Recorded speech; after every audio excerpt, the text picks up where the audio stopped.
Gemini, Libra, and Aquarius. Tignan po natin kung ano yung mensahe para sa'yo pagdating sa iyong kaperahan. This is timeless reading po. So, kung kailan nyo ito mapanood, pwede pa rin po kayong makaresonate. Cleanse muna natin yung space, yung energy. Yan. Umpisa na natin. Tignan natin kung ano ba ang energy mo or kalagayan mo ngayon in terms of your finances. Spirit guide, tignan po natin. Gemini, Libra, and Aquarius.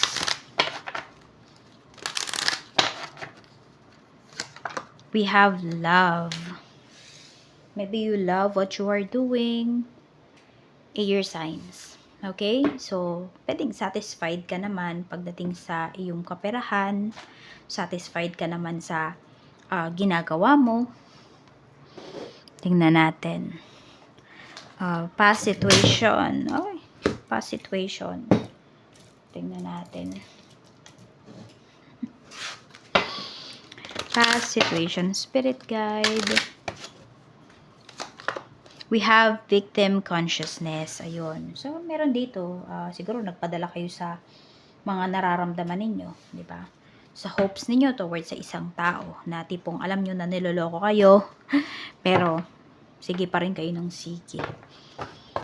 Tingnan natin. Parang may mga pinasok kayo dito. Ewan ko, investments ba yan? Siguro may nafe-feel na kayo na something isn't right, no? Pero, pinush nyo pa rin. Hindi kayo naniwala sa gut feeling ninyo. Or you have your reasons naman. Siguro, yan, isa din yan sa nagpapahirap pa rin sa'yo hanggang ngayon. Kasi pwedeng yung mga ininvest mo dito, hindi mo pa rin siya nababawi. We have the devil. Ayan, natukso yung iba sa inyo dito. Diba? Wala namang ibang pwedeng sisihin kung hindi talaga kayo. I mean, kasi nga, hindi nyo sinunod yung gut feeling ninyo. I mean, kung nari, sa family members mo, ganyan, sa mga friends mo, wala ka naman dapat sisihin kasi decision mo naman yung mga ginawa mo na to, yung mga nangyari sa life mo.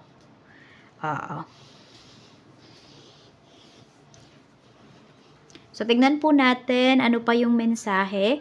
Okay. Present issues naman. Tignan natin.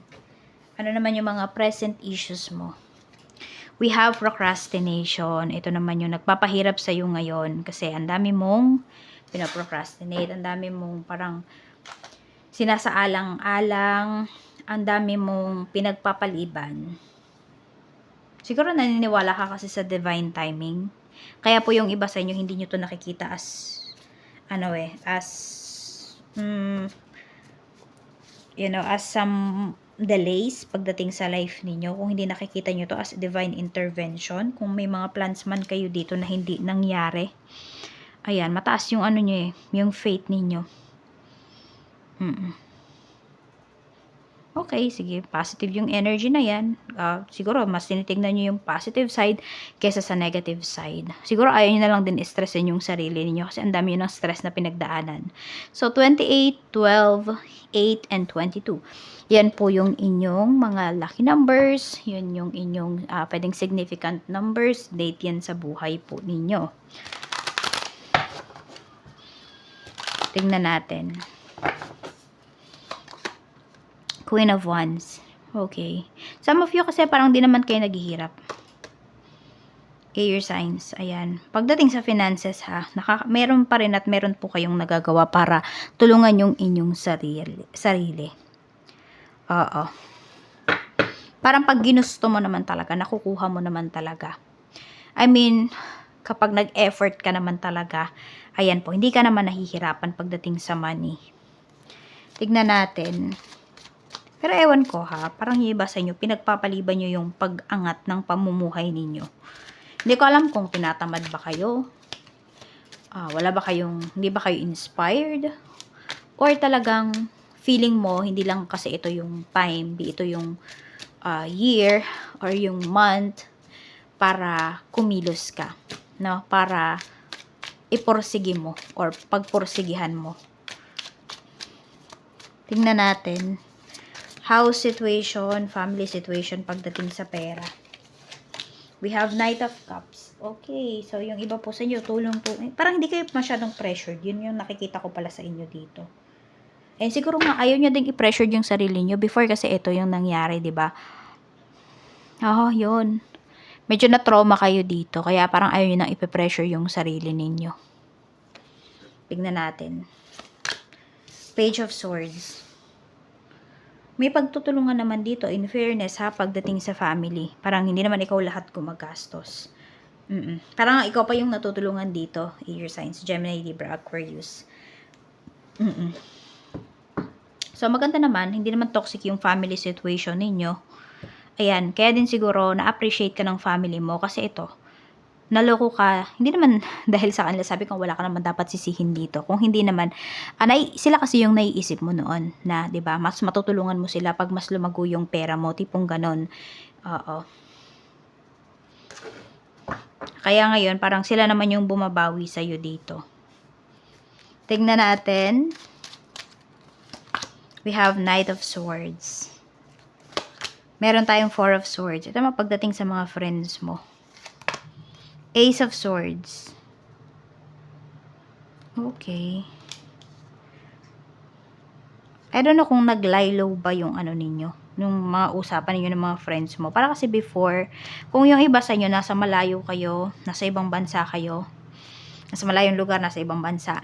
Parang G na G sila nakakausapin ka, G na G sila, gustong-gusto kanilang puntahan or makita, makita. Pero ngayon na nandiyan ka na, yan, yung iba po sa inyo, parang wala naman na kayong parang tahimik naman sila. King of Pentacles. Six of Swords. Parang may umiiwas din sa'yo dito. Ayan. O pwedeng isang friend mo lang yung hindi umiwas sa'yo. Pwedeng ganon.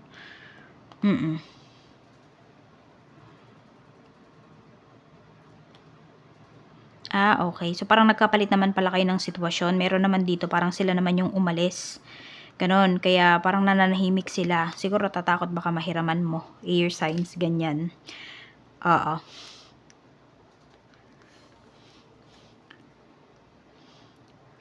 Tingnan natin.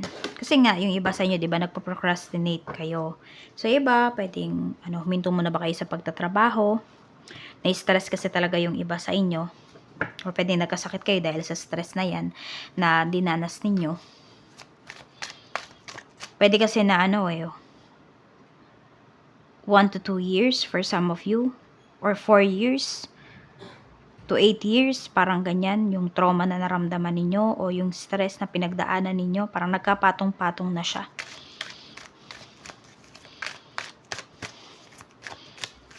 Tignan natin. Okay. So, sa mga friends, wala kang aasahan dyan. Sa family mo. Family mo talaga yung maaasahan mo dito. Tignan natin, mga opportunity na paparating naman. Pagdating sa work, we have 7 of Wands. Meron ba dito gusto nyo pang bumalik sa ibang bansa? Kung kayo man ay ibang bansa dati, we have 7 of Swords. Makakabalik naman po kayo. Ayan. Mare-recover mo pa kung ano man yung mga pera na nawala sa'yo dito. Hindi man siguro dun sa tao na pinagkatiwalaan mo before, pero mababawi mo pa siya sa iba pang paraan. Trabaho, makakapagtrabaho pa po ulit yung iba sa inyo. Yung iba, pwedeng makabalik pa sa ibang bansa. Yung iba naman po ay dito na lang sa Pinas. Pero mas marirealize nyo na parang mas malaki pa yung kinikita mo ngayon kaysa before.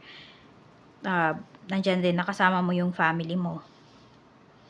Ayan, masasabi mo na, yung kinikita ko pala sa abroad dati, pwede ko palang kitain dito sa Pinas. Marirealize yan ng iba sa inyo. Basta merong good news na paparating dito. Kung hindi man to trabaho, pwedeng business po ito. Sige, tingnan natin sa business naman. We have 4 of Wands. Success pagdating sa business, Ace of Pentacles. Ang ganda. Ayan po. Pagdating sa business, maganda rin yung opportunity na pinapakita dito para sa inyo. Mas mag-grow yung business, mas magiging matatag siya. Lahat po ng worries ninyo or kung may utang man kayo dito sa business, matatapos na po yan.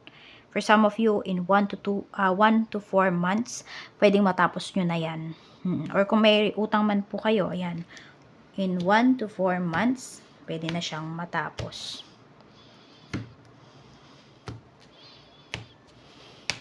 taong pwedeng makatulong sa'yo. Tignan natin. We have the moon. We have the world. And we have 6 of cups. Okay, merong makakatulong sa'yo dito. Actually, ito, pwedeng yung tao na to. Siguro ngayon lang, hindi mo lang siya maaasahan yung tao na to. Pero darating yung time, ayan, mukhang magkakausap kayo ng taong to. Siya yung pwedeng makatulong sa'yo. So, pwede ka rin palang matulungan ng mga kaibigan mo. Pero, medyo matagal-tagal pa yun. As of this time, family mo lang muna talaga yung makakatulong sa'yo. Ito, may friend ka dito. Di ko alam kung may gusto sa'yo yung kaibigan mo na to. Air signs, Gemini, Libra, Aquarius. Pero, ayan, mukhang meron siyang pagtingin kasi sa'yo. Sasabihin natin, hindi ka naman niya tutulungan kasi may hihingin siyang kapalit sa'yo. Need mo lang din maging honest sa kanya. At siya din naman, ayan, oo. Kasi kung kung darating yung time na to, pwedeng may kanya-kanya na kayong buhay. So, oo, tutulungan ka lang niya kasi, yun nga, minahal ka ng taong to, or, yun nga, may pinagsamahan naman kayo. Pero hindi yan mauuwi sa kung ano ba man, Purely tulong lang talaga. Tulong lang sa'yo yan ng taong yan. So, siya ang pwedeng makatulong sa'yo. Kung siya ay nasa ibang bansa. Oo. Tingnan natin. Pwede rin, yung iba po sa inyo, mas bata sa inyo to. Tignan natin. Okay, mga signs, no, na paparating na ang ginhawa, tapos na ang paghihirap. Okay, una, na-accept mo na yung bagay na to, na nangyari sa'yo, na nawala yung mga bagay na pinaghirapan mo. Okay? Pangalawa, ito, may taong darating talaga sa life mo, na talaga naman pong makakatulong sa'yo. Yan, yung karelasyon mo o yung mapapangasawa mo, air signs. Pwedeng, I don't know kung 28 years old ba siya. 28 yung birthday niya, number ng birthday niya, 12, 8, or 22. And isa pa, pag may mga bagay na hindi nga nangyayari sa life mo, at hindi ka na-frustrate.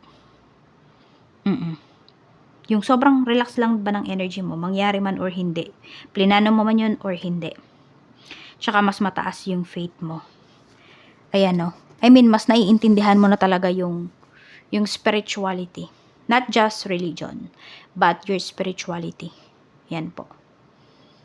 Mas humble ka na. Hindi na material things yung tinitignan mo dito. Though, syempre, mahalaga ang pera. Pero, hindi mo siya gagamitin para bumongga, para magyabang, or whatsoever. Ayan po, isa yan sa mga signs. No, na tapos na po ang paghihirap at puro kasaganaan na ang kasunod para sa'yo. Madalas kang makakita ng black na cat. Oo. Tapos yan, dumadalas din yung pagbisita mo sa mga simbahan, sa tahimik na mga lugar, hindi man sa sementeryo. Pwede rin, baka meron kang kamag-anak, mahal sa buhay na nandoon na dinadalaw mo. Ayan. So, ayan po. More on, black na, pwedeng uwak din. Makakita ka ng uwak, mapapadalas yan. Or, magigising yung iba sa inyo, either 3 a.m., 5 a.m. kasi yung iba sa inyo, pwedeng gising na talaga kayo nun kasi meron kayong trabaho, diba? Nagpe-prepare na kayo. So, 3 a.m., siguro between doon, 3 a.m. to 5 a.m. Lagi kayong nagigising ng ganyang oras. So, ayan lang po. Maraming salamat. Claim nyo na yung positive energies dito sa reading natin. At sabi ko nga po, kahit kailan nyo po ito mapanood, ay pwede pa rin po kayong makaresonate. More blessings to come. And tapos na ang kahirapan sa buhay mo, air signs.